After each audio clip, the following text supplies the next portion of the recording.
Hola, ¿qué tal? Sean ustedes bienvenidos a Matisi. En esta oportunidad vamos a hablar acerca de las razones trigonométricas de un ángulo trigonométrico. Si quieres enterarte acerca de ello, te invito a seguir viendo el video. Te invito también a suscribirte al canal para que lo apoyes y así se pueda seguir subiendo más videos. Habíamos visto que los ángulos trigonométricos se pueden normalizar en el plano cartesiano y ponerlo en una posición normal, ¿no? Ángulo en posición normal. Y ya sabemos las características que tiene dicho ángulo. Lo que vamos a hacer ahora es hallar las razones trigonométricas a esos ángulos. Habíamos dicho en el video anterior que este cuadrante es el primero, luego viene el segundo en el sentido antihorario, luego viene el tercero, el cuarto cuadrante.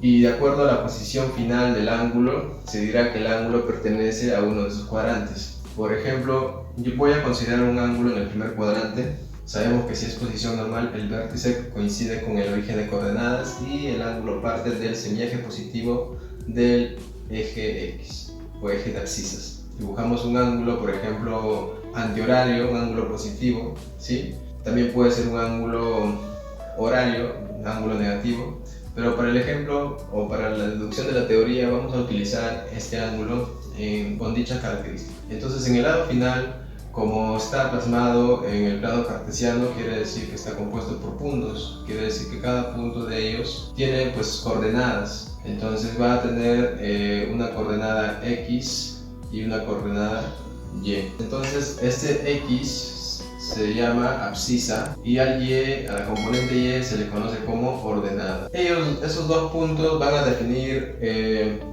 un nuevo valor, ¿sí? Llamado R, conocido como radiovector. Este valor radiovector siempre va a ser un número positivo, ¿ya? Entonces, si yo trazo las componentes en los ejes del plano cartesiano, voy a obtener lo siguiente, que esto de acá es pues el X, abscisa, y bueno, acá tenemos la ordenada que puede ser, que es igual a esta altura, Y. Y bueno, sabemos que esto cae perpendicularmente y se va a formar un pequeño triángulo al cual voy a analizar. Entonces hay temas anteriores a esto que es algo más general, como las razones trigonométricas en triángulos rectángulos.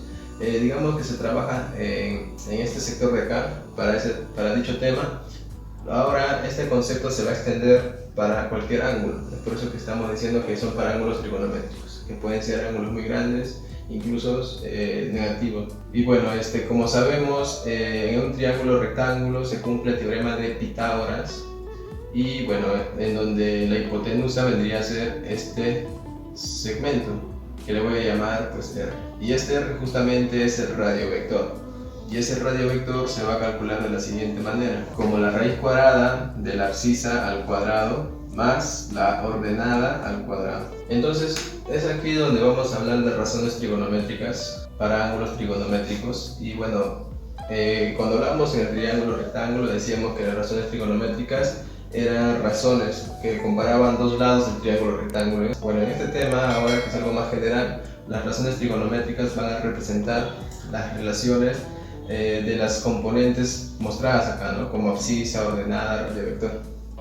Debemos decir que las razones trigonométricas, RT, relacionan abscisa, ordenada y radiovector. 2 a 2 se podría decirlo. Y van a aparecer entonces 6 razones, las que ya se conocen, ¿no? Inclusive en ese tema de triángulo rectángulo, que son el seno, el coseno, la tangente, la cotangente, la secante y la cosecante. Bueno, el seno, en este caso, va a ser la ordenada. Sabemos que es cateto opuesto entre hipotenusa, entonces el cateto opuesto va a ser como la ordenada y la hipotenusa como el radiovector. Entonces acá vamos a poner ordenada sobre el radiovector. De la misma forma, el coseno sabemos que es cateto adyacente entre hipotenusa, y bueno, ahora el cateto adyacente va a ser la abscisa y el radiovector. La tangente sabemos que es cateto opuesto entre cateto adyacente, entonces va a ser ordenada entre abscisa. La cotangente es cateto adyacente entre cateto opuesto, o sea, abscisa entre ordenada. La secante es la inversa del coseno, o sea, va a ser el radiovector entre abscisa.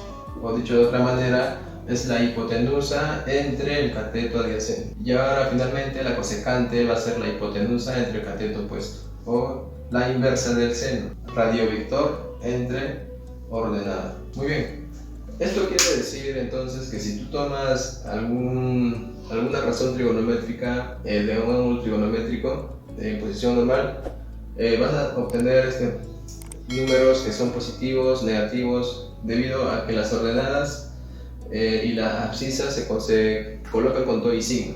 ¿Qué quiere decir? Por ejemplo, en el primer cuadrante, todas las razones trigonométricas van a ser positivas. Por ejemplo, si agarramos coseno es abscisa entre radiovector. Hemos dicho que el radiovector siempre es positivo y la abscisa en el primer cuadrante siempre va a ser positivo. Entonces el coseno, por ejemplo, es positivo, y así puedes ir probando con todas las razones y vas a llegar a la conclusión que todas son positivas en el primer cuadrante.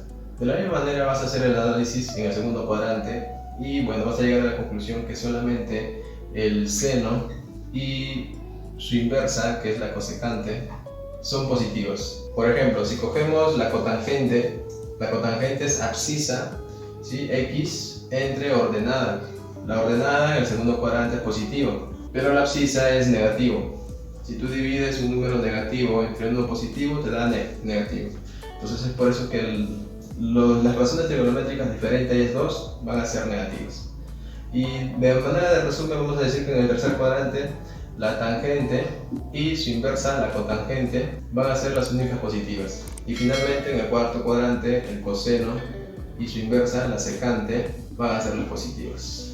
Una conclusión importante va a ser que, bueno, las razones trigonométricas no dependen de las coordenadas que vayan a tomar el lado final. Es decir, que las razones trigonométricas no dependen de las coordenadas de su lado final. ¿A qué se refiere esta conclusión? A que si por ejemplo acá tenemos la coordenada XY y si yo le tomo las razones trigonométricas, va a ser lo mismo a que yo le tome por ejemplo a un punto que no sea ese punto, un punto distinto, por ejemplo las coordenadas X1 y Y1. Entonces esos puntos también van a cumplir las razones trigonométricas, es decir, que las razones trigonométricas de estos dos puntos es constante, y así con cualquier punto que esté en su lado final. Una propiedad muy interesante. Ya en el próximo video vamos a ver algunos problemas en donde vamos a ver las aplicaciones de esto.